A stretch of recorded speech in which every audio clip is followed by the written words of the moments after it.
And guess what? Cape Town is next. So let's take you right there.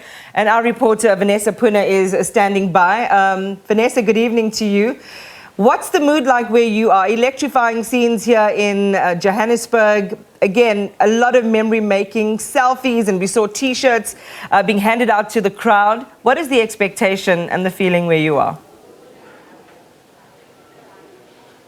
Good evening to you, and we're coming to you live from the Cape Town International Airport, the domestic arrivals terminal, where in a few hours' time, those champions that you're talking about are set to touch down, and this, of course, is where they'll come through.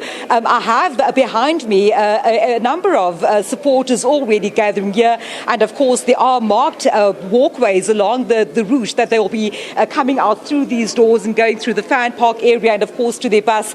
But let me just tell you that we are set for a magnificent trophy tour come tomorrow. I know that the Springboks will be, according to what we know at this stage, be popping in at Parliament tomorrow morning, and then of course at 10 a.m. things get started at the City Hall at the Grand Parade in Cape Town, from which of course they will depart on that very self-same topless bus through the streets of Cape Town, and of course making their way to the townships of Langa and Bonteheuwel to give as many people, many Cape Townians as possible, a chance to see that Webb Ellis Cup. Some of them will see it for the second or third time, but of course they cannot wait. And just the last trophy tour, I remember that the streets were absolutely lined. People were waiting for hours and hours, and they would not budge until they saw the champions on that bus. But I've got a very interesting guest here with me at the moment. You'll see he is about to do us a service.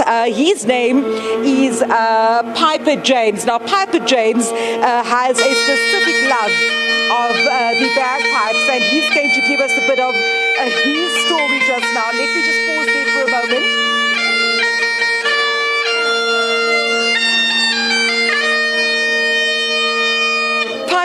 Piper James, of course, thank you so much for entertaining us there. Piper James has a story for us now. If you haven't seen him yet, I'm sure over the past few weeks you would have seen him go viral on social media. Many of us claim that we nearly had a heart attack in the quarterfinal, the semi-final and the final. Piper James actually did have a heart attack, and a few weeks later, here you stand. Tell us all about this. I had a heart attack after the Ireland Springbok match. I went to the hospital the next day, and I was taken in by Dr. Roo, who patched me up, put a stint in the back of my heart in a vein that they call the Widowmaker. And unknown to me, before I ever met him, he is also a bagpiper, so he told me to rest for 10 days and then go out and play the pipes. So I've been out inspiring the nation with the bagpipes for the Springboks. Why this love of the Springboks? Why this love of rugby? I mean, you barely recovered and you're back at it again. Talk to us to that passion that you have for the game, for the country, for the Boks. Well, 18 years ago, South Africa opened its arms to me. I came here. I'm a permanent resident. My wife, Ina, she's an Afrikaner. Here's my beautiful wife, Ina. And I used to be into football in England, but when I came here, I started to get interested in rugby and the tactics of it, making ground and all the rules. And so over the years, I became just a passionate follower. But with my music, I've always been an inspirer. I've been playing for 44 years. I was a piper for the late Queen Elizabeth in the British Army, in the Brigade of Guards. And the people just opened their arms for me.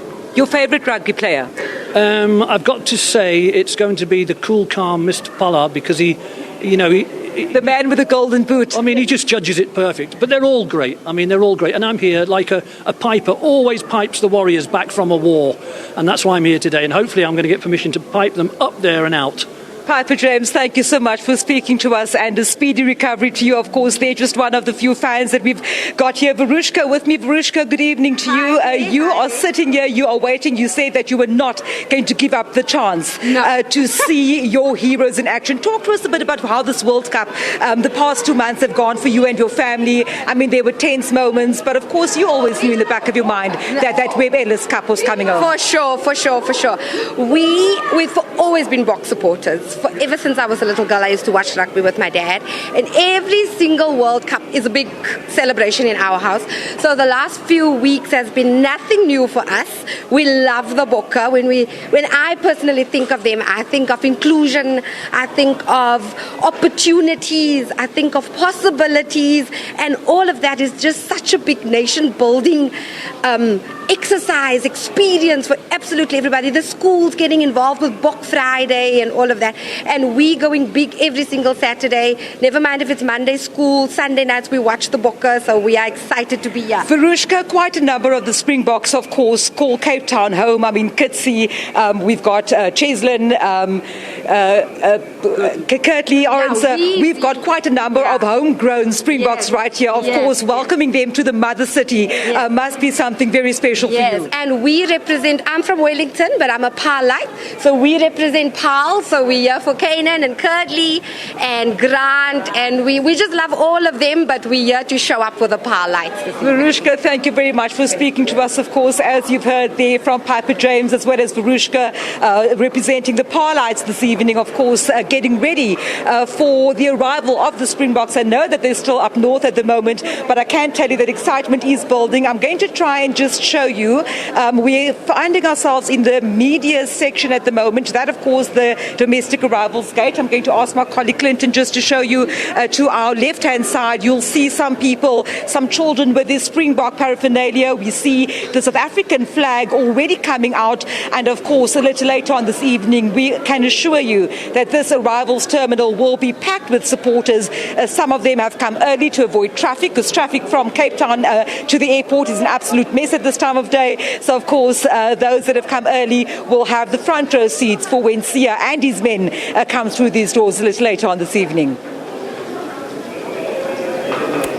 Vanessa, just wonderful scenes where you are, and those stories are just so beautiful. Yes, and very beautiful. I don't know if, and I hope that the boys feel this, and I know they're not boys, you know what I'm trying to say. They just feel how connected the nation is to them, to this accomplishment and this achievement.